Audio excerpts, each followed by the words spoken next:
붙어 있기만 하면 된다고 빌었는데요. 이젠 누가 이렇게까지 만들었는지가 미친 듯이 궁금해지더라고요. 사이렌 소리가 귓가를 찢고 지나가던 밤이었는데요. 그날 이후로 이 지역은 한동안 그 소리를 들을 때마다 심장이 먼저 반응했었습니다. 119입니다. 말씀하세요. 교통사고요.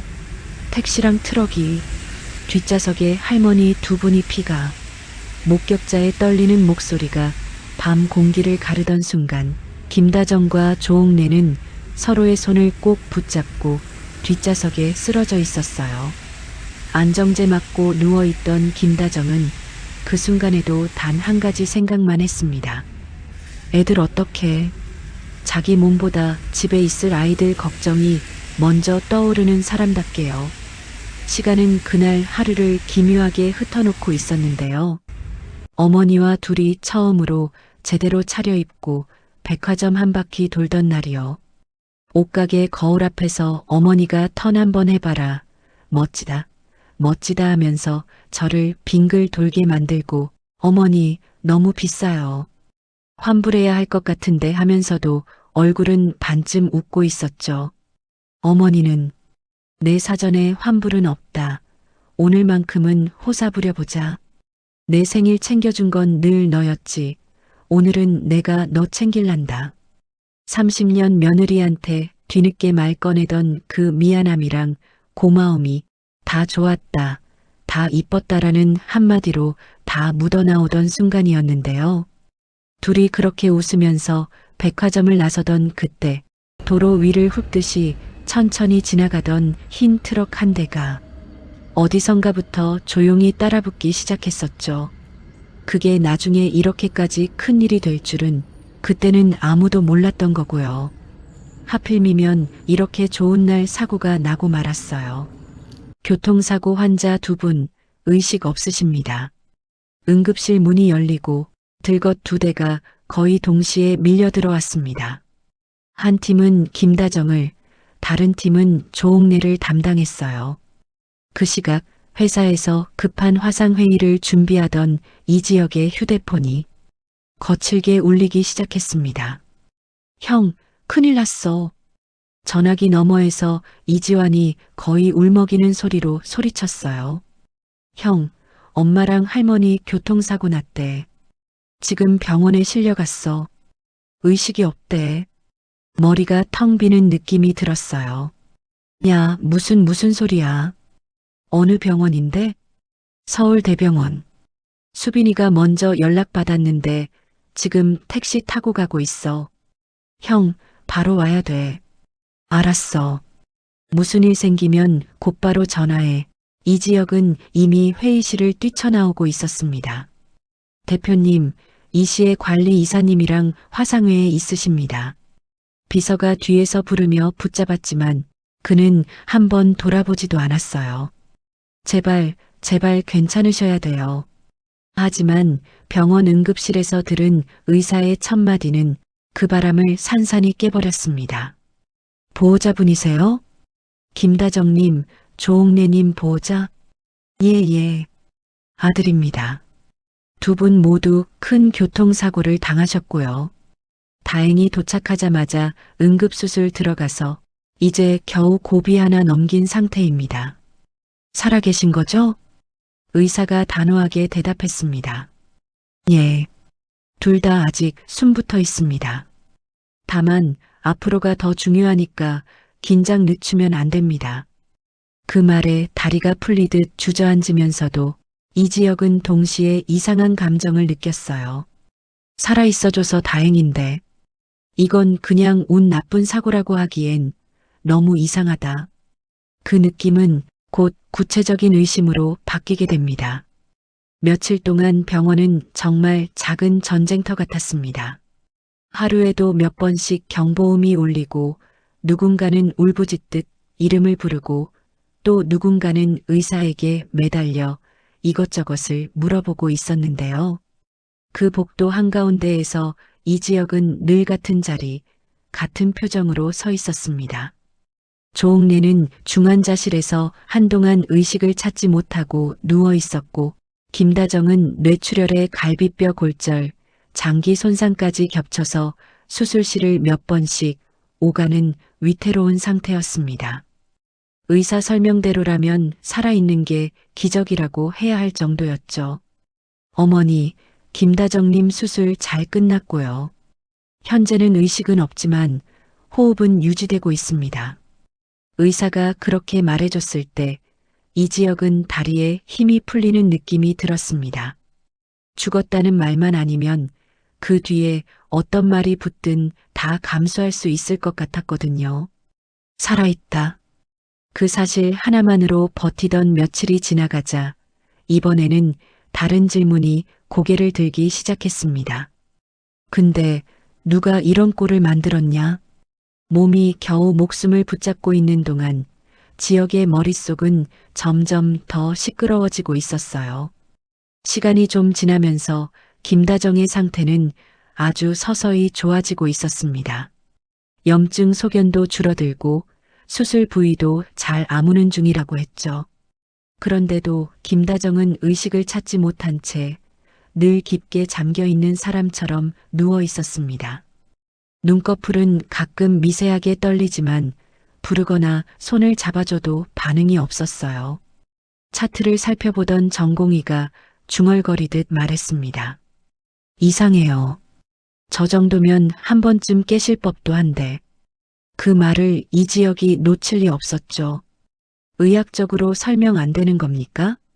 전공의는 고개를 저었습니다. 아니요, 설명은 할 수 있습니다. 몸이 너무 크게 놀라면 회복하면서 천천히 의식을 찾는 케이스도 많거든요. 다만 환자분이 마음을 놓지 못하고 계신 느낌이에요. 마음을요? 가끔 그런 분들 있어요. 집에 남겨둔 가족 걱정, 못 끝낸 일들, 책임감 같은 것 때문에 혼자만 먼저 깨어있을 수가 없는 분들. 마치 꿈속에서 계속 지키고 서 있는 것처럼 버티는 느낌이 들 때가 있거든요. 그 말이 지역의 심장을 또 한 번 찌르는 것 같았습니다. 엄마라면 그럴 사람이라는 걸 누구보다 잘 알고 있었거든요. 엄마는 지금도 우리 걱정하고 있겠구나. 자기 몸보다 집에 남겨진 사람들 마음 먼저 챙기고 있을 거네. 살아있어서 다행인데 살아있기 때문에 더 마음이 아팠습니다. 엄마, 이제 우리 좀 알아서 할게. 그러니까 얼른 일어나요. 병실 의자에 앉아 그렇게 속삭이고 있어도 김다정은 여전히 깊은 물속 어딘가에 잠겨 있는 사람처럼 조용하기만 했습니다. 살아있으니까 이제는 그 다음 질문에서 도망칠 수 없었어요. 근데 진짜 누가 이런 일을 만든 거냐? 그냥 운이 나빠서라고 믿기엔 뭔가 너무 많이 걸리는데. 그러니까 기사님 분명히 말씀하셨죠. 차가 갑자기 꺾어 들어왔다고. 네네. 그 트럭이요. 아, CCTV는 병원 쪽에서만 확보했고 경찰 쪽은 아직.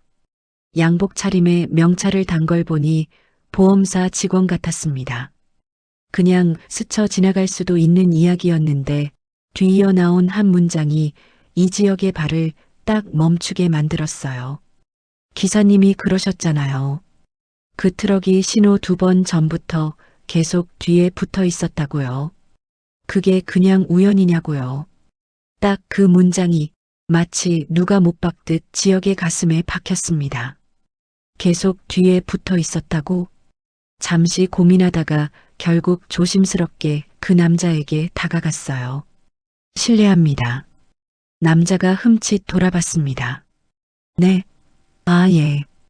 혹시 방금 말씀하신 사고, 서울대병원 앞 교차로에서 난 택시 사고 맞습니까?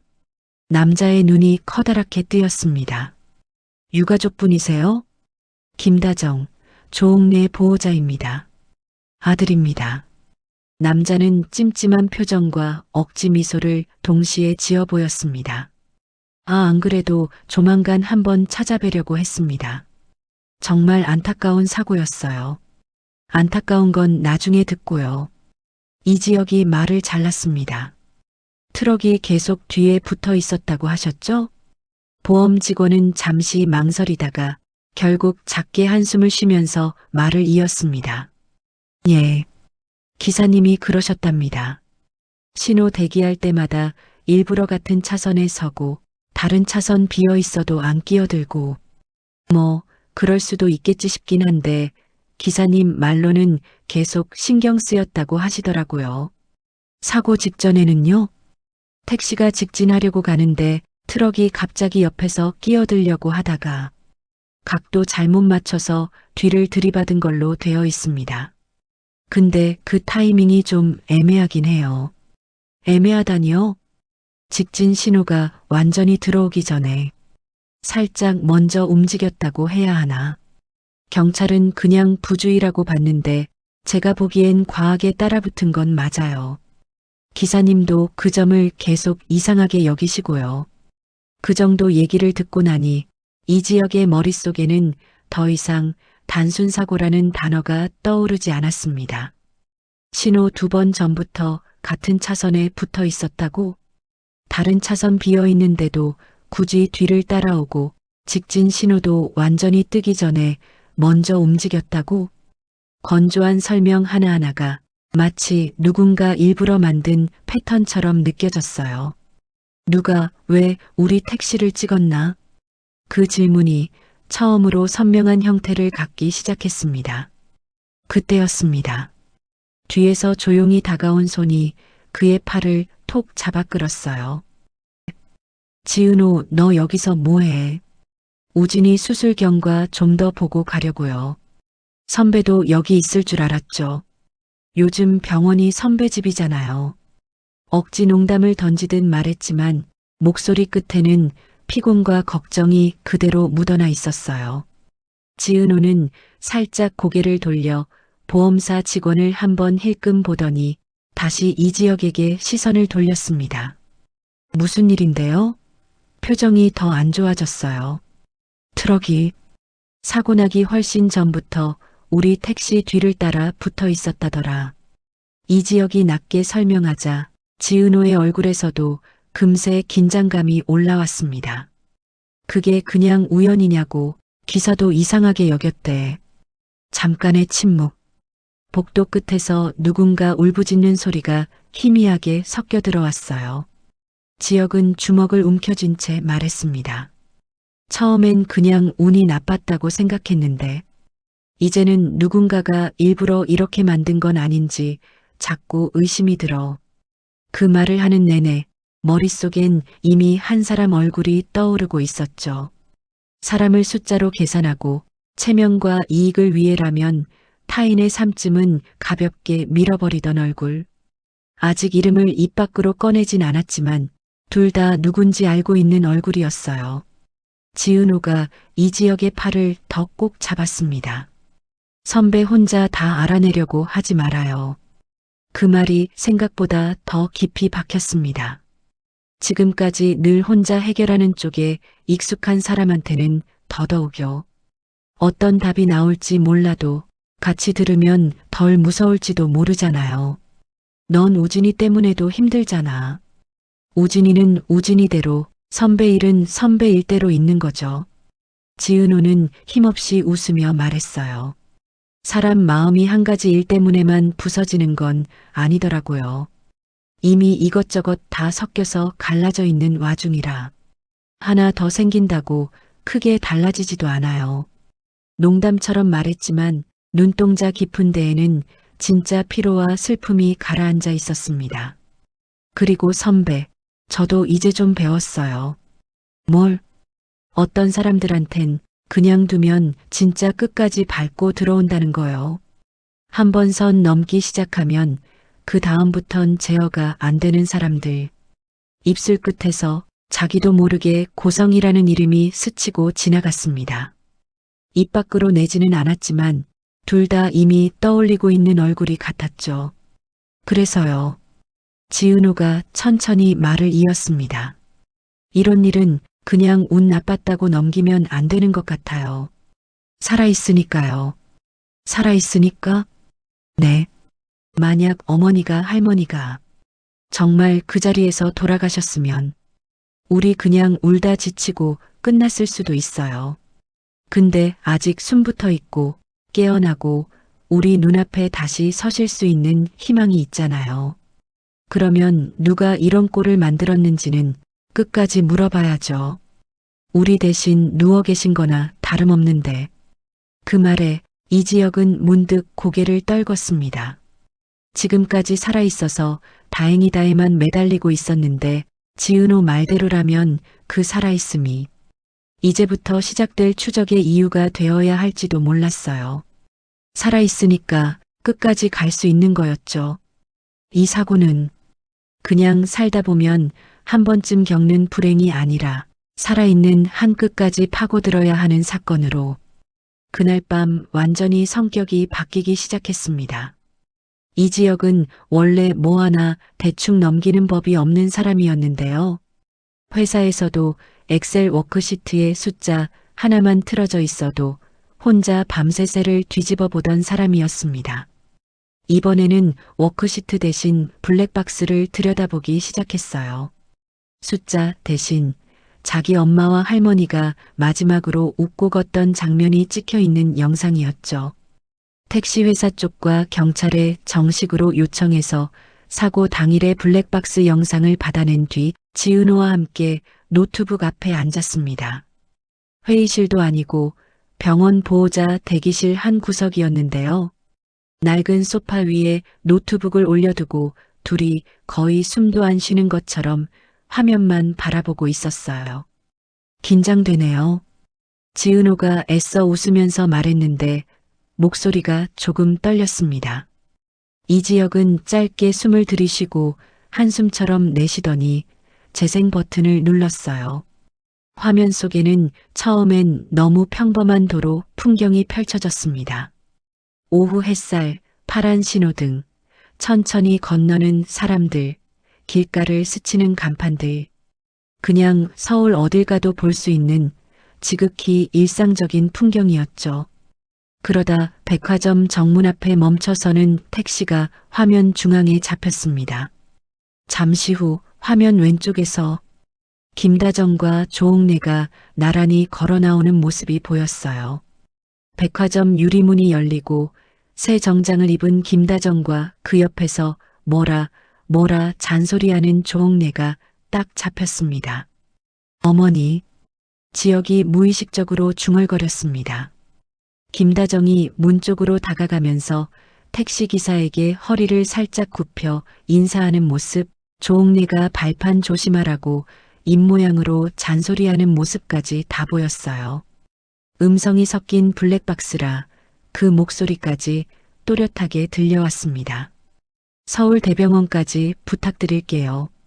몇 번이고 들었던 엄마 목소리인데 지금은 이상하게 너무 먼 데서 들려오는 소리 같았어요. 지은호는 옆에서 손을 꽉 쥐었습니다. 예전에 자신이 힘들 때 김다정이 해줬던 말들이 저 짧은 한 문장에도 겹쳐서 들리는 것 같았거든요. 따뜻한 사람이지 참하고 속으로 중얼거리면서도 화면에서 눈을 떼지 못했습니다. 영상은 그렇게 흘러갔습니다. 두어 개 신호를 지나는 동안에는 겉으로 보기엔 딱히 특별한 건 없었어요. 택시는 일반 도로 제한 속도에 맞춰 천천히 달렸고 그냥 평범한 오후처럼 보였습니다. 그러다 세 번째 신호쯤 화면 오른쪽 상단 구석에 흰색 1톤 트럭 한 대가 슬쩍 걸리더니 서서히 뒤쪽으로 붙어오기 시작했어요. 여기서부터네요. 이지혁이 속도를 늦추며 다시 돌려봤습니다. 신호에 멈춰 서 있는 택시 바로 뒤에 정확히 서 있는 흰 트럭. 옆 차선은 한 칸, 두 칸씩 비어 있는데도 굳이 차선을 바꾸지 않았습니다. 마치 저 택시 뒤라는 자리를 일부러 지키는 느낌이었죠. 다음 신호에서도 마찬가지였습니다. 택시가 출발하면 조금 간격을 두고 트럭이 뒤를 따라오고 멈추면 또 같이 멈추는 패턴이 반복됐어요. 브레이크 등이 동시에 켜지고 꺼지고 차선도 거의 움직이지 않았습니다. 선배, 이거 그냥 우연이라고 보기 힘든데요. 지은호가 조심스럽게 말하자 이 지역도 잠시 화면을 멈춰놓고 고개를 끄덕였습니다. 운전을 해본 사람은 알거든. 굳이 저렇게 바짝 붙어서 갈 이유가 없단 거. 그는 마우스로 타임라인을 몇 번이나 앞뒤로 움직이며 트럭이 붙기 시작한 시점부터 다시 또다시 돌려봤습니다. 각도, 거리, 속도, 일할 때 회의 자료 보면서 숫자 맞출 때처럼 거의 강박적으로 화면을 쪼개 들여다봤어요. 그리고 문제의 사고 장면. 택시가 직진 신호를 받고 앞으로 나가려던 바로 그 찰나 흰 트럭이 갑자기 옆 차선에서 비집고 들어오듯 튀어나왔다가 각도를 제대로 못 맞춘 듯 택시 뒤편을 세게 들이받았습니다. 쿵, 꽝, 브레이크를 밟는 소리, 운전석 쪽에서 튀어나오는 욕설, 뒤쪽 어딘가에서 터져나오는 비명 같은 숨소리들이 섞여 나왔고 영상은 순간적으로 흔들리다가 그대로 멈춰버렸어요. 잠시 둘 사이에 정적이 길게 흘렀습니다. 복도 저 끝에서 들려오는 다른 사람들의 신음소리, 장비소리만 희미하게 들릴 뿐이었죠. 지역은 화면을 멈춘 채 손가락으로 번호판 부분을 가리켰습니다. 이 번호 보이죠? 흰 트럭 뒤에 달린 번호판은 프레임마다 조금씩 흔들리고 빛 반사 때문에 뭉개져 있었지만 여러 장면을 캡처해서 하나씩 확대하고 조합하자 희미한 숫자와 글자들이 조금씩 윤곽을 드러내기 시작했어요. 지은호가 옆에서 숨을 죽인 채 지켜보고 있었습니다. 한 번 더요. 여기 이 프레임이 좀 더 선명해요. 둘이 마치 퍼즐 맞추듯 화면을 캡처하고 확대하며 숫자를 하나씩 맞춰 나갔습니다. 몇 번을 반복하고 나서야 하나의 번호로 딱 떨어지는 조합이 눈앞에 완성됐어요. 경찰도 당연히 알고 있겠지만 이 번호를 실제로 갖고 있는 회사가 어딘지 확인만 하면 되겠네. 이 지역이 그렇게 말했을 때 지은호의 표정이 살짝 굳어졌습니다. 선배 설마. 그래. 이 지역은 노트북 화면을 닫지 않은 채 고개만 옆으로 돌렸습니다. 요 몇 년 사이에 우리 주변에서 트럭이랑 물류를 제일 열심히 굴리던 집안이 어디였더라? 지은호도 이미 알고 있었습니다. 골프 리조트, 호텔, 각종 계열사 위에 늘 같은 이름으로 찍혀있던 사람 하나. 고성이. 입 밖으로 이름을 내뱉지는 않았지만 둘 사이 공기는 이미 그 이름으로 가득 차 있었어요. 이 사장님이네. 옆에서 메일 내용을 함께 본 지은호가 낮게 중얼거렸습니다. 고성희 이사장이 자기 계정으로 직접 로그 지웠다는 말이잖아요. 그럼 공식적으로는 이 지역이 허탈하게 웃으며 말을 이었습니다. 사고 원인은 기사 과실, 기록 삭제는 단순 시스템 점검 혹은 정비. 대회 발표는 딱 그렇게 나가겠지. 말은 그렇게 했지만 사람 마음이라는 게 그렇게 쉽게 납득되진 않았습니다. 근데 사람 마음이 그걸 그대로 믿어주긴 좀 어렵잖아. 그가 노트북 화면을 덮으려던 바로 그날 오후 마치 타이밍이라도 맞춘 것처럼 병원 병실로 낯선 여자가 찾아왔습니다. 문을 두드리며 조심스럽게 얼굴을 내민 그녀는 단정한 네이비색 정장을 입고 있었고 부드러운 화장과 점잖은 미소를 띠고 있었는데요. 눈빛만큼은 어딘가 날이 서 있는 사람처럼 보였어요. 실례합니다. 네. 혹시 김다정님, 조옥래님 보호자분 맞으신가요? 맞습니다. 이 지역이 일어나자 여자가 바로 고개를 숙여 인사했습니다. 저는 SN로지스 대외협력팀장입니다. 이번 사고로 저희 회사 트럭이 연루된 것 같아서요. 사과도 드리고 도의적인 보상도 논의드리려고 찾아왔습니다. SN로지스. 입으로 그 회사 이름을 듣는 순간 이 지역은 이 여자가 단지 팀장만은 아니라는 걸 직감했어요. 그녀가 건넨 명함을 천천히 내려다봤습니다. 이름 옆에는 대외협력팀장이라는 직함이 적혀 있었고 명함 한 귀퉁이에 아주 작은 글씨로 한 줄이 찍혀 있었어요. 이사장실 겸직. 그 이사장이 누구인지 굳이 물어볼 필요도 없었죠. 혹시 이사장님께서 보내신 건가요?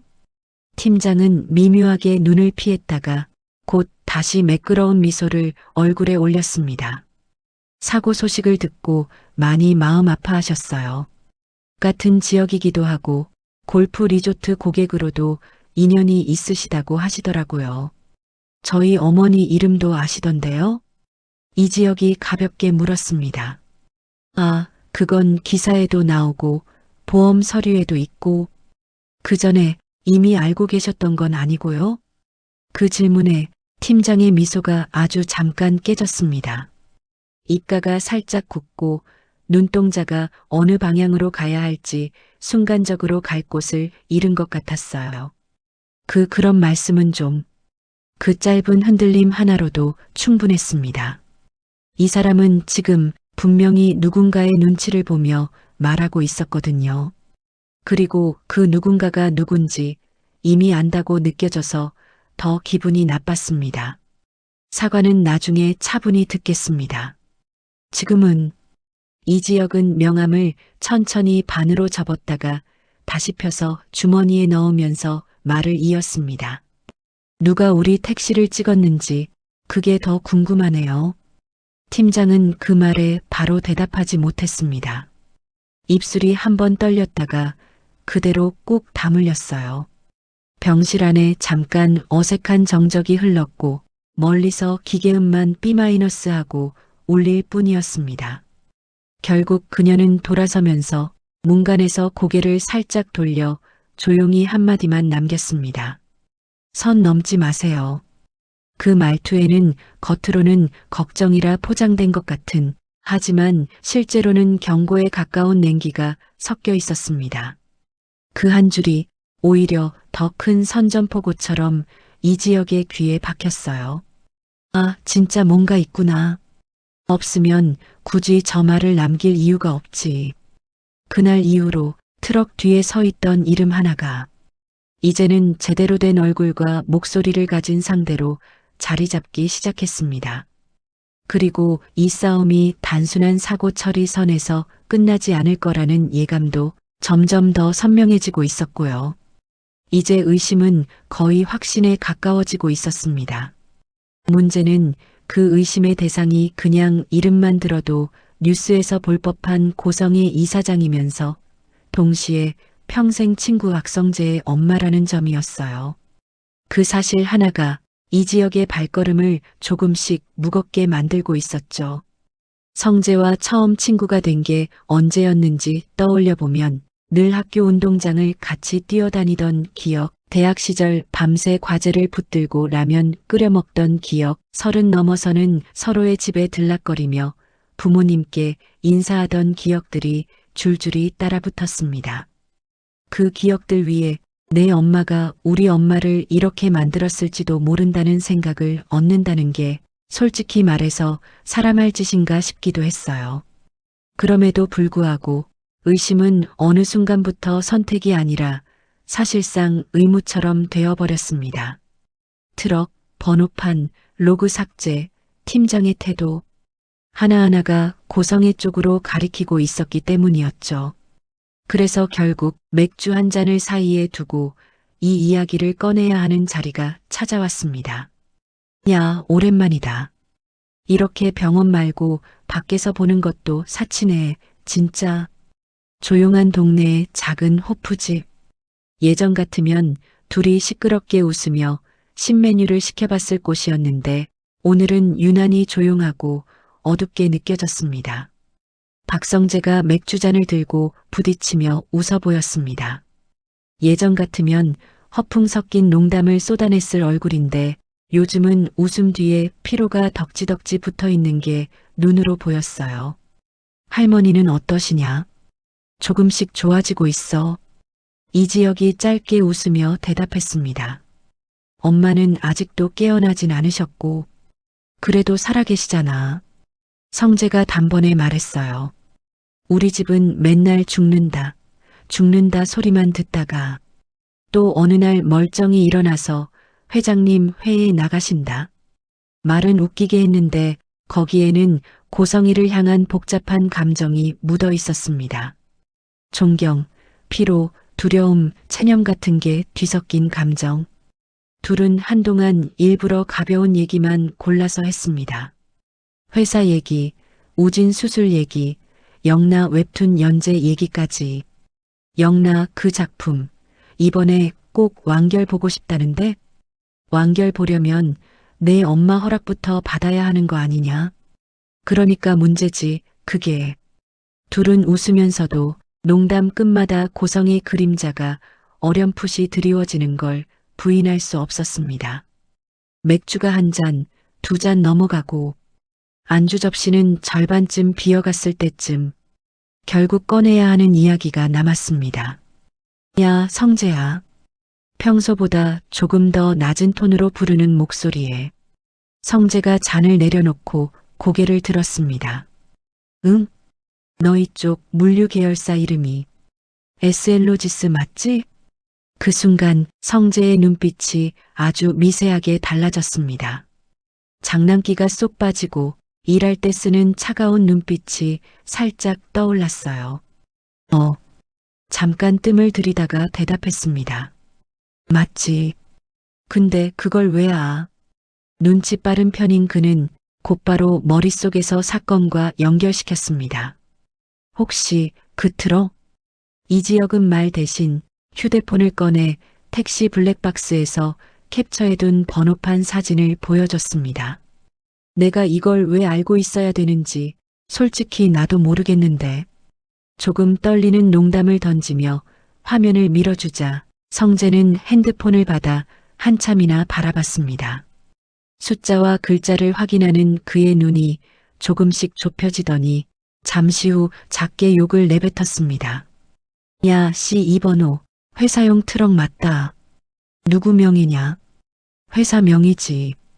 그런데 회사 명의 뒤엔 성재가 씹어 삼키듯 말끝을 흐리더니 잔을 한번 비우고 나서야 말을 이어갔어요. 엄마지.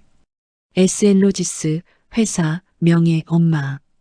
짧은 단어 4개가 순식간에 한 줄로 깨어지면서 두 사람 사이 공기가 확 무거워졌습니다.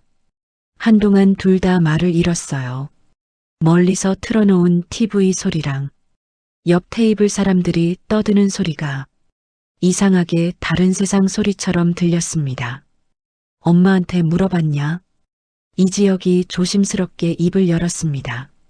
성재는 잠깐 고민하듯 입술을 깨물다가 결국 고개를 끄덕였습니다. 어제 저녁에 뭐라고 물어봤는데 그냥 돌려 말해봤어. 사고 난 트럭이 우리 회사 거라던데 엄마 대외적으로 뭐 할 거 없냐고. 뭐래? 웃더라. 그 답 하나만으로도 상황이 어느 정도 그려졌습니다. 성재는 씁쓸하게 웃으면서 그때의 대화를 천천히 꺼내기 시작했습니다. 엄마가 제일 먼저 꺼낸 말이 딱 이거였어. 그는 엄마 목소리를 흉내내며 말했습니다.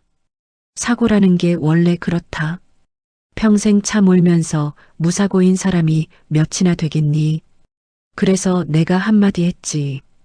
근데 기사님이 교통법규 위반한 기록 많다던데. 그랬더니 바로 이어서 하는 말이 뭐였는지 알아? 성재는 잔을 굴리듯 손가락으로 돌리다가 꽉 움켜쥐었습니다. 그래서 더 빨리 정리해야지. 회사 이미지가 있는데 괜히 언론에서 파고들면 피곤해져. 엄마가 제일 먼저 꺼낸 말이 회사 이미지였어. 피해자, 병원, 가족 이런 단어들은 전부 그 뒤에 나왔다는 뜻이었죠. 피해자 얘기는? 이지혁이 묻자 성재는 쓴웃음을 지었습니다. 나중이었지. 한참 회사 얘기, 기사 얘기, 언론 얘기 다 하고 나서 맨 마지막에 딱 한 줄. 그래도 안타깝다. 그 말 한 줄. 딱 그거 붙이고 끝. 그는 잔을 들었다가 결국 다시 내려놨습니다. 손등 위로 핏줄이 또렷하게 도드라져 있었어요. 그리고 딱 한마디 더 했어. 성재는 그때를 떠올리며 조금 낮은 목소리로 말했습니다. 내 친구, 괜히 오해하게 만들지 마라. 그 말이 떨어지는 순간 자기가 어떤 위치에 서 있는지 너무 선명해졌다고 했습니다. 그 말 듣는 순간 혀가 엄마가 이미 내 이름을 알고 있는 거야. 그 말이 맞았습니다. 그냥 피해자 가족이 아니라 아들 친구라는 얼굴을 붙인 상태에서 모든 걸 계산하고 있다는 뜻이기도 했죠. 이지혁은 숨을 길게 내쉬었습니다. 너한테 선택하라고 압박했겠네. 성재는 고개를 천천히 끄덕였습니다. 대놓고 편들어라 이런 말은 안 하지. 엄마 스타일 알잖아. 그는 엄마 말투를 흉내내며 다시 한번 그때의 뉘앙스를 재현했습니다. 우린 회사 지키려고 하는 건데 거기에 내 친구가 끼어들면 곤란하겠다.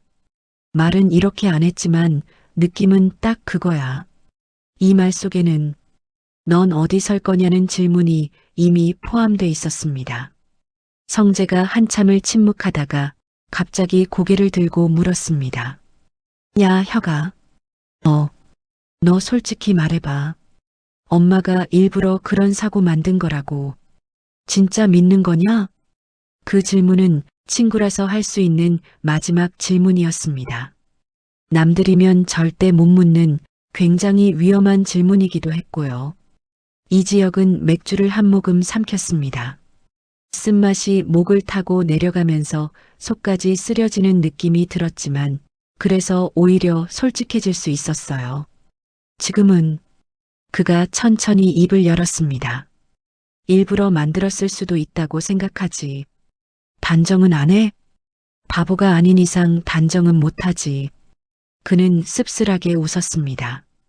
근데 내 엄마랑 할머니가 피범벅이 돼서 들것에 실려가고 그 시간 즈음 누군가는 새벽 3시에 운행 기록을 지우고 있었다는 사실은 그냥 넘길 수가 없거든.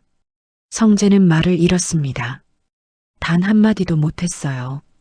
잔을 들고 있는 손이 꽉 굳어지면서 손등에 핏줄이 선명하게 떠올랐습니다. 잔 안에 맥주가 살짝 흔들릴 만큼 손이 미세하게 떨리기도 했고요. 이지혁은 잠시 그 손을 바라보다가 다시 천천히 말을 이었습니다. 나, 내 엄마랑 싸울 생각 없다. 처음엔 그랬어. 정말로 그랬다. 처음에는 그냥 우리 가족 건드리지 말라고, 선 넘지 말라고 경고만 할 생각이었거든. 성재가 조용히 물었습니다. 근데 이건 이지혁이 잠시 말을 고르듯 입을 다물었다가 마침내 결론을 내리듯 말했습니다.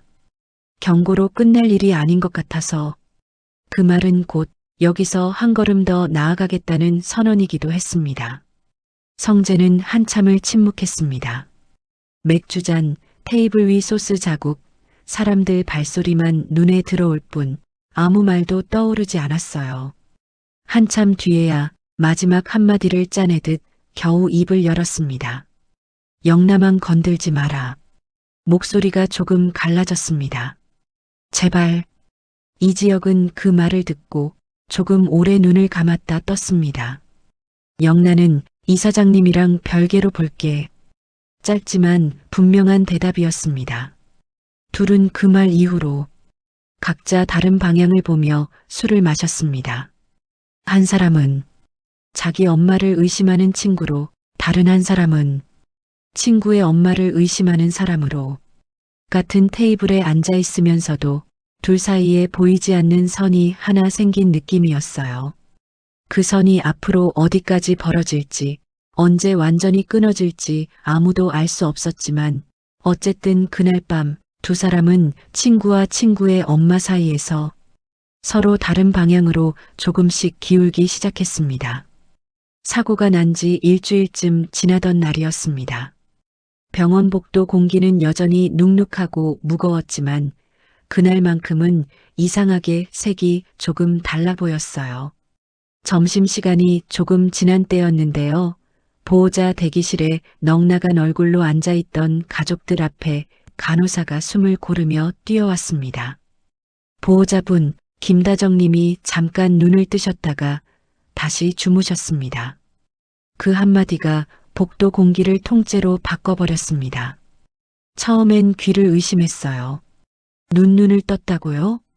이수빈이 제일 먼저 반응했고 지환이랑 수빈 그리고 전화로 대기하고 있던 친척들까지 정신없이 움직이기 시작했습니다. 잠깐이었긴 한데요. 손가락도 조금 움직이셨어요. 너무 흥분시키면 안 되니까 한 번에 한 분씩 들어가 주세요. 간호사가 그렇게 덧붙였지만 이미 다정의 아이들은 반쯤 울면서 병실 쪽으로 몰려가고 있었어요. 병실 문을 조심스레 열고 들어가자 각종 기계들이 내는 규칙적인 삐소리와 산소 마스크 소리 사이로 조금 전과는 다른 공기가 느껴졌습니다. 늘 감긴 채 미동도 없던 김다정의 눈꺼풀이 아주 조금 부어있는 채로 떨리고 있었어요. 손가락도 정말 알아볼 수 있을 만큼 살짝 움직인 흔적이 남아 있었습니다. 엄마. 이수빈이 침대 옆으로 다가가 두 손으로 어머니 손을 덥석 잡았습니다. 손끝이 차갑지 않은 것만으로도 눈물이 훅 치밀어 올랐어요. 엄마 나야, 수빈이. 엄마, 우리 아직 밥 같이 먹어야 되잖아. 나 결혼식장도 가야 되고 엄마 안 가보면 서운하잖아. 그렇게 울먹이며 말을 쏟아내는데 김다정의 눈가가 살짝 떨리더니 마침내 눈을 반쯤 떴습니다. 수빈아. 갈라지는 목소리가 병실 안으로 새어나왔고 그 짧은 두 음절이 이수빈 마음을 그대로 무너뜨려 버렸어요. 엄마. 참았던 울음이 그대로 터져나왔습니다. 아이 같았던 막내 목소리가 병실 안에서 떨릴 때 옆에 서 있던 이지환도 몰래 고개를 돌려 눈가를 훔쳤어요. 어머니, 너무 무리시키면 안 됩니다. 의사가 급하게 들어와 진정시키며 말했지만 이미 다들 그 한 단어에 정신이 나가 있었습니다. 수빈아라는 말. 그게 이렇게 큰 힘을 가진 말이었나 싶을 정도로요.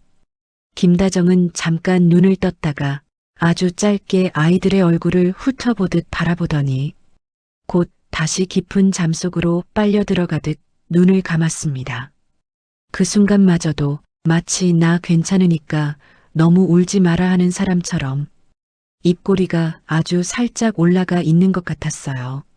첫 소식이 전해진 뒤로 그날 하루는 가족들 모두에게 정신없이 흘러갔습니다. 누군가는 친척들에게 전화를 돌렸고 누군가는 기도실에 내려갔다가 올라오기를 반복했고 누군가는 보호자 식당에서 밥을 뜨다가도 혹시 또 깨어날까 싶어 허겁지겁 다시 병동으로 올라왔어요. 형, 이제 된 거 아니야? 눈도 떴잖아. 이지환은 희망과 두려움이 섞인 눈으로 물었습니다. 이제 진짜 회복되는 거지? 수빈도 같은 말을 반복했어요. 이지혁은 대답 대신 그랬으면 좋겠다는 말을 몇 번이고 속으로 되뇌었습니다. 차마 입 밖으로 함부로 단정해서 이야기하고 싶지 않았거든요. 의사는 조심스럽게 설명했습니다. 이제 첫 관문은 넘었고요. 앞으로 자주 이런 식으로 의식이 뜨고 감기고를 반복할 수 있습니다. 가족분들 목소리에 반응이 올 수도 있고요. 다만 너무 큰 자극을 주면 오히려 회복에 방해가 되니까 한번 깨어나셨다고 해서 과하게 기대하시면 안 됩니다. 그 말은 기대하되 붙잡지 말라는 말처럼 들렸습니다. 그래도 가족들 입장에서는 숫자와 용어로 설명되는 회복 경과보다 수빈아라는 한마디가 훨씬 더 확실한 증거 같았어요. 그리고 그날 밤 병동복도 불이 조금씩 줄어들고 간호사들 발걸음도 낮보다 한 박자 느려진 시간. 김다정은 다시 한번 눈을 떴습니다. 이번엔 곁에 이지혁이 혼자 앉아 있었어요. 낮부터 계속 병실과 대기실을 오가며 가족들 챙기고 의사 설명 듣고 보험사 연락받고 회사 쪽 전화도 겨우겨우 정리하고 나서 잠깐 의자에 기대 눈을 붙이고 있던 참이었죠. 엄마, 작게 부르는 소리에 김다정의 눈이 아주 느리게 떠졌습니다. 지혁아. 숨이 넘어가는 듯한 마치 먼 데서 들려오는 것 같은 목소리였지만 그 안에는 아들을 알아본 안도와 반가움이 고스란히 들어 있었어요. 이지혁은 자리에서 몸을 앞으로 숙였습니다.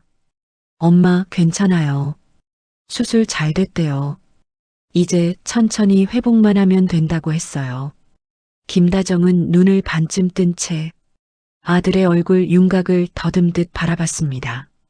하얗게 떴던 얼굴이 며칠 사이에 더 야위어 있었고 수염도 제대로 못 깎아서 까칠까칠했어요.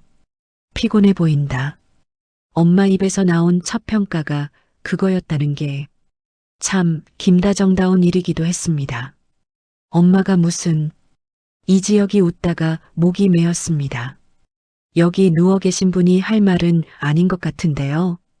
김다정이 힘없이 웃었습니다. 웃으면서도 눈가에는 눈물이 맺혀 있었어요. 할머니는 겨우 숨을 모아서 또 물었습니다. 할머니도 조금씩 좋아지고 있어요.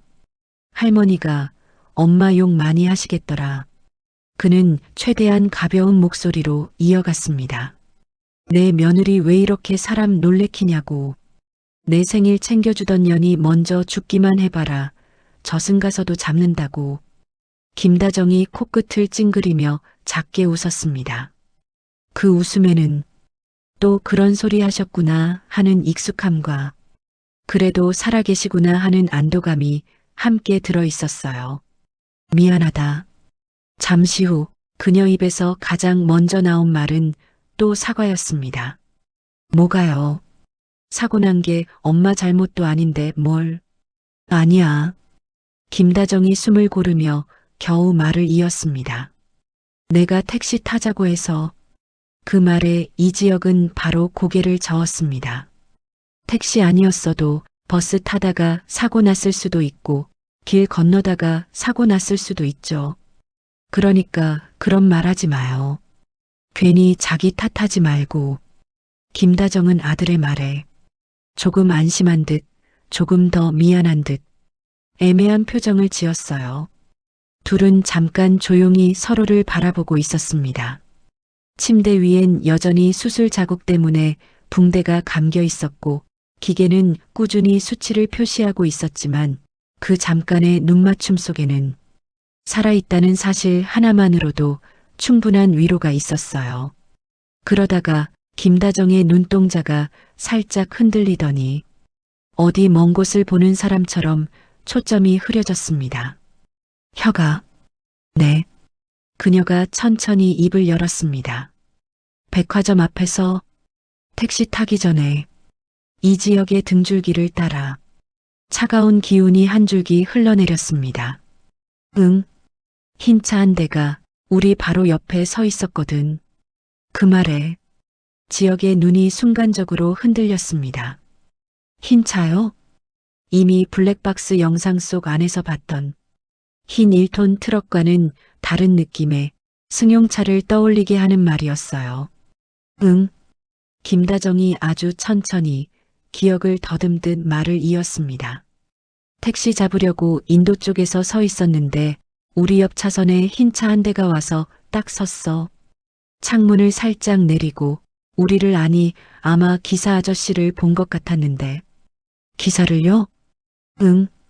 그때는 그냥 스쳐 지나갔는데 자꾸 눈에 밟히더라.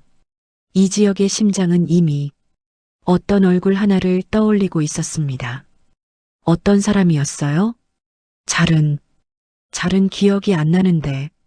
김다정이 눈을 감았다 떴다가 하며 머릿속을 더듬었습니다. 여자였어. 단정한 말투였습니다. 헷갈리지 않는다고 말하는 사람의 어조였어요. 머리가 단정했고 얼굴 TV에서 본 적 있는 것 같다고 생각했었는데 근데 그냥 우리랑 상관없는 사람이라 생각했지. 백화점 앞에 그런 사람들 많잖아. 이지혁은 숨을 들이켰다가 천천히 내쉬었습니다. 엄마 혹시... 응? 뉴스에 자주 나오던 사람 같았어요. 아니면 드라마 쪽이었어요? 이 질문은 굉장히 구체적이면서도 이미 마음속에 정해둔 답으로 이끄는 질문이었습니다. 김다정이 잠시 고민하더니 한 글자씩 천천히 대답했습니다. 뉴스, 뉴스. 이지혁이 그대로 따라 되뇌었습니다. 경제 뉴스 같은데 나오는 얼굴. 골프장 했다, 호텔 지었다, 그런 뉴스에서. 나중에 병원에서 TV 보다 보니까 딱 떠오르더라. 김다정은 손을 겨우 들어 올려 공중에 뭔가를 그리듯 말했습니다. 그때도 느꼈거든. 어디서 봤더라, 저 사람하고. 근데 사고 나고 나니까 더 이상 생각할 힘이 없었지. 그 사람 이름 기억나요? 이지혁의 목이 마른 듯 말끝이 잠깐 갈라졌습니다. 이름을 꼭 들어야만 다음 퍼즐이 맞춰지는 상황이라는 걸 본인도 너무 잘 알고 있었어요. 김다정은 한참이나 고민하다가 입술을 달달 떨며 겨우 한마디를 꺼냈습니다. 고. 이지혁은 본능적으로 숨을 멈췄습니다. 성희. 그 이름이 병실안 공기를 통째로 바꿔버렸습니다. 기계음, 산소 마스크 소리, 복도 발걸음 소리. 모든 게 순간적으로 멎은 것처럼 느껴졌어요. 엄마, 확실해요? 목소리가 조금 높아지려는 걸 이지혁은 간신히 눌렀습니다. 김다정은 조금 더 또렷하게 확인하듯 말했습니다. 뉴스에서 성재 엄마라고 나왔던 사람 맞는 것 같았어. 병원 TV 화면에 자막으로 깔렸던 이름. SN그룹 고성희 이사장이라는 타이틀. 언젠가 가족들이 같이 뉴스를 보다가 저 집은 참 화려하게도 산다라고 한탄 섞인 농담을 하던 장면까지 모두 겹쳐 올라왔습니다. 이지혁은 눈을 감았다 뜨면서 이전에 모아둔 퍼즐 조각들을 하나씩 떠올렸습니다. 보험사 직원이 말하던 트럭의 이상한 움직임, 블랙박스에 찍혀있던 번호판, SN로지스 등록 정보, 사고 다음날 새벽 3시 17분에 지워진 운행 기록, 삭제 권한 계정 관리자 -1, 병실에 찾아와 선 넘지 말라고 했던 대외협력 팀장의 태도, 그리고 이제 사고 직전 백화점 앞에서 창문을 내리고 택시 쪽을 바라보던 흰 차 속의 여자. 모든 조각 위에 김다정의 기억이 마지막으로 올라간 셈이었습니다. 사고 직전에 그 여자가 택시를 확인하고 있었다. 기록은 지워질 수 있어도 사람 눈에 남은 얼굴과 장면은 지워지지 않는다는 걸 그제야 몸으로 실감하게 됐어요. 이제는 단순한 의심이 아니었습니다. 머릿속에 그려지는 그림은 거의 진실에 가까운 형태를 띠기 시작했어요. 엄마 고마워요. 이지혁이 조용히 말했습니다. 뭐가? 기억해줘서요. 그때 그 장면. 김다정은 무슨 뜻인지 다 이해하지 못하면서도 아들이 진심을 담아 고마워하고 있다는 건 느낄 수 있었습니다. 나중에 다 얘기해줘. 네. 엄마 조금 더 괜찮아지시면 그때 천천히 말해줄게요. 이지혁은 엄마 손을 살짝 더 꼭 잡았습니다. 그러니까 이제 우리 일단 여기까지 살아난 거부터 같이 붙잡고 가요. 그 다음은 제가 알아서 할게요. 그날 밤 병실 창밖으로 보이던 도시 불빛은 유난히 또렷해 보였습니다. 마치 살아난 엄마가 기억해낸 한 장면을 시작으로 이제부터 진짜 싸움이 시작될 거라는 걸 조용히 예고하는 것처럼요. 그날 밤 이지혁은 더 이상 미루지 않기로 마음을 먹었습니다. 산더미처럼 쌓인 의혹들, 운 좋게 살아남은 엄마의 피 묻은 기억, 그 기억 위에 마지막 조각처럼 올라앉은 이름 하나. 이제는 그저 피해자의 아들이 아니라 어떻게든 끝을 보려는 사람으로 움직일 때라고 생각했어요. 누가 먼저 선을 넘었는지 이제는 끝까지 확인해야 할 때였습니다. 휴대폰 연락처를 한참이나 내려갔다 올라갔다 반복하다가 결국 엄지손가락이 어떤 이름에서 멈췄습니다. 수십 번 망설인 끝에 그는 통화 버튼을 눌렀어요. 여보세요. 차분하고 낮은, 어디서든 금방 사람들을 제압할 수 있을 것 같은 목소리. 너무 익숙해서 동시에 너무 불편한 목소리였습니다. 이사장님, 저입니다. 이지혁. 알죠? 목소리 들으면 다 기억납니다. 고성희의 답은 짧고 담백했습니다. 놀라지도 않았고 피하지도 않았어요. 마치 언젠가 한 번은 전화가 올 거라고 알고 있었다는 사람처럼요. 사고와 관련해서 더 물어볼 게 생겼습니다. 공식적인 건 회사 쪽 변호사에게 말씀하셔야 할 텐데요. 오늘은 공식 말고 비공식으로 듣고 싶은 게 있어서요. 이런 건 기록 남기기 애매하잖아요. 잠시 침묵이 흘렀습니다. 서로가 서로의 의도를 읽고 있는 얇고 긴 정적이었어요. 시간 정하죠. 고성희가 먼저 입을 열었습니다. 직접 얼굴 보면서 이야기합시다. 그런 얘기는 그게 예의니까요. 둘이 마주 앉게 된 곳은 도심 한가운데에 있으면서도 유난히 조용한 호텔 라운지였습니다. 밖에서는 누가 지나가도 눈에 잘 안 띌 만한 자리, 그러면서도 서로의 얼굴을 또렷하게 확인할 수 있을 만큼 가까운 자리. 테이블 위에는 와인잔 2개가 있었지만 실제로 목이 타들어가는 사람은 한 명뿐이었어요. 먼저 어머님과 시어머님. 고성희가 형식적인 인사처럼 말을 꺼냈습니다. 둘 다 살아계십니다. 이지혁이 말을 끊었습니다. 죽지 않았어요. 죽었으면 저 지금 이렇게 차분하게 앉아있지 못했을 겁니다. 고성희의 눈이 아주 미세하게 좁혀졌습니다. 기적이네요. 기적 같은 건 이사장님이 만든 게 아니니까 굳이 언급 안 하겠습니다. 혁이 냉정하게 받아쳤습니다. 그는 맴도는 이야기부터 없애기로 했어요. 바로 본론으로 가장 날카로운 질문부터 꺼내기로 했습니다. 사고 당일 새벽 3시 17분. 그가 차분히 말을 꺼냈어요. SL로지스 운행 기록을 삭제한 계정이 관리자 -1 계정이었다고 들었습니다. 그렇다 치죠. 고성희는 딱 잘라 대답했습니다. 인정도 부정도 아닌, 그러나 사실상 인정에 가까운 말. 그게 이사장님 계정이라는 것도 확인했습니다. 맞는 말이고요. 이지혁은 눈을 피하지 않고 그대로 그녀를 바라봤습니다. 그날 낮 백화점 정문 앞에서 우리 택시 옆에 차 세운 것도 이사장님 맞죠? 와인잔을 잡고 있던 고성희의 손가락이 잠시 굳어섰다가 아무 일 없었다는 듯 다시 천천히 움직였습니다. 택시기사 말로는요, 창문 살짝 내리고 기사 얼굴을 확인하는 듯한 여자를 봤다고 하더군요. 혁이 말을 이었습니다. 그리고 우리 엄마도 기억해냈습니다.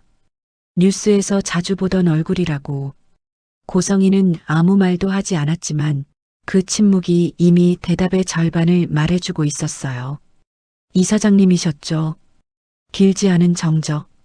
그 안에 들어있는 의미는 길고도 무거웠습니다. 좋아요. 고성희가 마침내 입을 열었어요. 내가 백화점 근처에 있었던 건 맞아요. 그럼 됐습니까? 택시 옆에 서 있었던 것도요. 그럴 수도 있겠죠. 이사장님.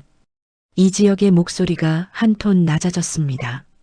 여기서부터는 말장난 안 하셔도 됩니다.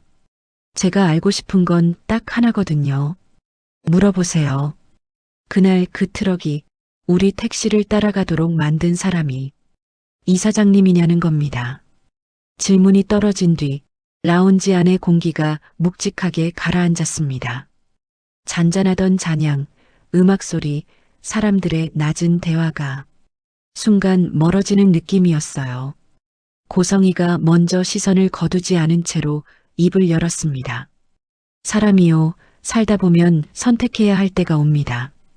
늘 인터뷰에서나 할 법한 논리적인 어조였습니다. 누굴 지킬 건지, 무엇을 지킬 건지 고르는 순간이요. 그래서요? 나는 내 가족과 내가 만든 걸 지키려고 했던 것뿐이에요. 그걸 위해서 남의 가족을 부숴도 된다는 뜻입니까? 이지혁의 말은 예의를 간신히 걸친 칼날 같았어요.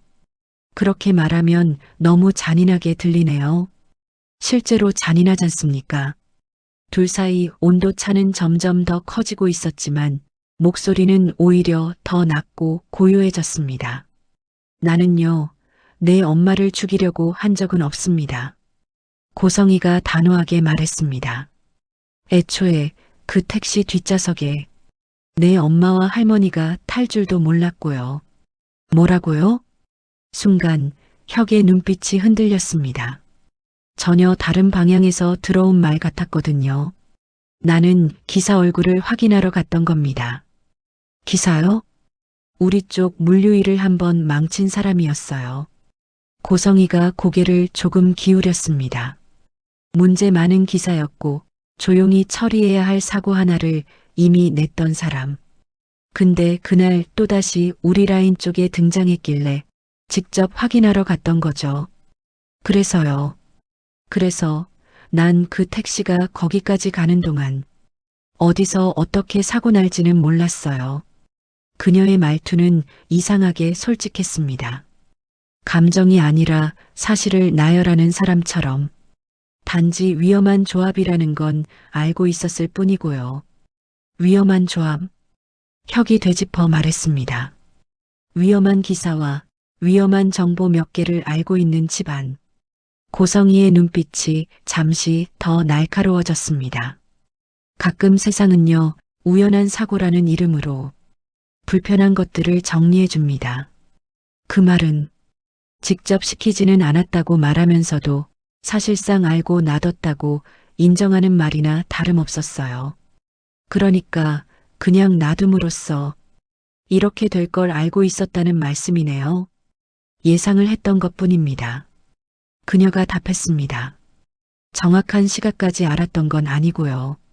다만 언젠가는 크게 터질 수 있다는 건 알고 있었죠. 그리고 그런 와중에 운행 기록을 지우셨고요. 회사 지키려면 그 정도는 해야죠. 그 대답은 어떤 양심에도 기대지 않는 사람의 답처럼 들렸습니다. 자기 논리가 세상 전부인 사람의 말이기도 했고요. 이쯤 되면 사람답다기보다는 괴물에 가까운 이야기였습니다. 이지혁은 한동안 아무 말도 하지 않았습니다. 와인잔에 비친 자신의 얼굴을 한번 보고 고성이의 얼굴을 다시 한번 바라봤어요. 마치 머릿속에서 모든 조각을 다시 맞추고 숫자를 계산하는 사람처럼 차분하지만 깊게 생각에 잠겨 있었습니다. 처음엔요. 그가 마침내 입을 열었습니다. 이사장님께 그냥 경고하려고 했었습니다. 고성이의 눈이 살짝 움직였습니다. 우리 가족 건드리지 마십시오. 딱 그 정도 말하고 끝낼 생각이었어요. 그게 제가 할 수 있는 최대치라고 생각했었죠. 근데 지금은 아니에요. 고성이의 입가에서 미묘한 웃음기가 사라졌습니다. 지금은 경고가 아니라 선전포고를 해야 될 것 같습니다. 선전포고라. 그녀가 한번 되뇌었습니다. 조금 과한 표현 아닌가요? 이사장님이 생각하시는 것보다 제 인생 길지 않습니다. 그게 무슨 소리죠? 그 말은요, 남은 인생에서 뭘 위해 시간을 쓸지 이미 정했다는 뜻입니다. 이지혁은 손에 쥐고 있던 잔을 살짝 내려놓으며 말했습니다. 이사장님이 우연이라고 부른 사고, 그 우연이 얼마나 치밀하게 준비된 건지 끝까지 파고들 겁니다. 언론이든 경찰이든 법원이든 필요하다면 이사장님 아들, 딸도 증인으로 세울 거고요. 그 말에 고성이의 눈빛이 처음으로 분명하게 흔들렸습니다. 영나 건드리겠다는 겁니까? 영나는 제가 건드리는 게 아니라 이사장님이 건드리신 겁니다.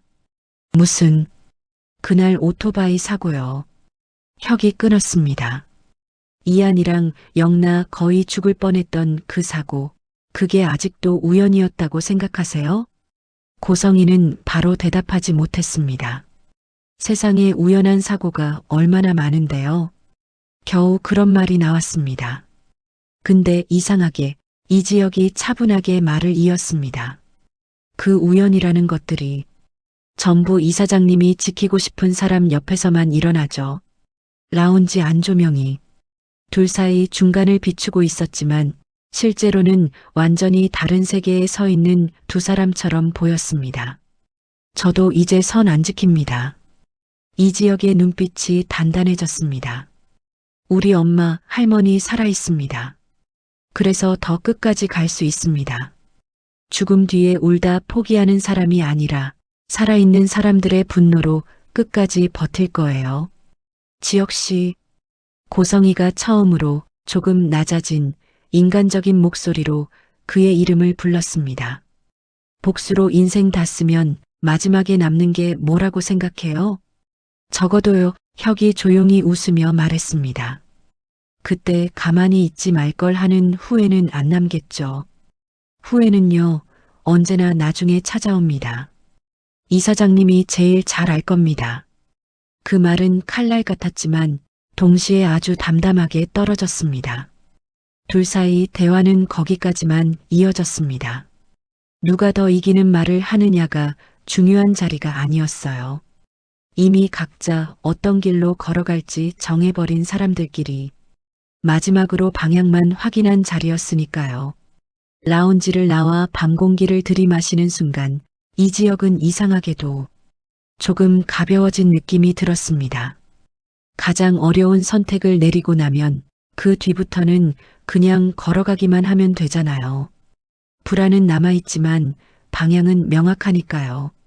집으로 돌아오는 길, 그는 휴대폰을 꺼내 지은호에게 짧은 메시지를 보냈습니다. 나야. 오늘 그 사람이랑 얘기했다. 잠시 뒤 답장이 도착했습니다. 그 사람 고성이요? 응. 확신했어. 그 뒤로 조금 뜸을 들이다가 지은호가 다시 메시지를 보냈습니다. 무서워요? 혁은 길을 걸으며 하늘을 한번 올려다봤다가 휴대폰 화면을 내려다봤습니다. 솔직히 좀. 그러다가 마지막으로 한 줄을 더 보냈어요. 근데 우리 쪽이 더 집요하잖아. 잠시 후 도착한 답장에는 지은호 특유의 단단한 농담이 들어 있었습니다. 그럼요. 우린 한번 물면 안 놓는 사람들이잖아요. 우진이 간도 지켜냈는데 선배 엄마랑 할머니 못 지키겠어요?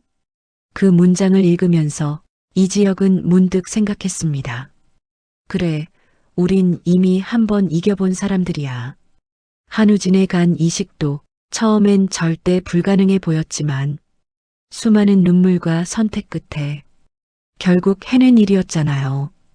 이번에도 그럴 거라는 아주 작은 희망 하나를 마음 깊은 곳에 꼭 붙여 넣었습니다. 병원에 도착해 조용히 병실 문을 열고 들어갔습니다. 김다정은 여전히 깊이 잠들어 있었지만 어딘가 표정이 낮보다 조금 편안해 보였어요. 기계음은 똑같이 울리고 있었지만 오늘은 그 소리마저도 약간 덜 날카롭게 들렸습니다. 혁은 침대 옆 의자에 앉아 엄마의 손등을 살며시 잡았습니다. 엄마. 당연히 대답은 없었지만 손가락이 아주 미세하게 움직인 것 같았습니다. 엄마가 살아있어서 나 이제 할 수 있는 일이 더 많아졌어요. 혁이 낮게 웃으며 혼잣말처럼 말했습니다. 엄마 대신 울어줄 거고, 엄마 대신 싸워줄 거고, 엄마 대신 진실 끝까지 끌어올릴 거예요. 누가 우리를 우연이라고 부를 수 없게. 창밖으로 보이는 도시의 불빛들이 유난히 선명하게 반짝이고 있었습니다. 마치 이제부터 시작될 싸움이 단지 복수극이 아니라 정말로 누군가의 인생을 다시 살아보게 만드는 화려한 날들의 시작일지도 모른다고 조용히 알려주는 것처럼요. 눈부실 만큼 화려하지만 그만큼 잔인한 진실들. 그 진실과 마주하겠다고 결심한 순간부터 이지혁의 인생은 더 이상 예전 같은 일상이 아니게 되었습니다. 그리고 이 이야기를 지켜보는 사람들은 이제 그가 어디까지 선을 넘을지 그 선 너머에서 누가 먼저 무너질지 끝까지 눈을 떼지 못하게 되기 시작했어요.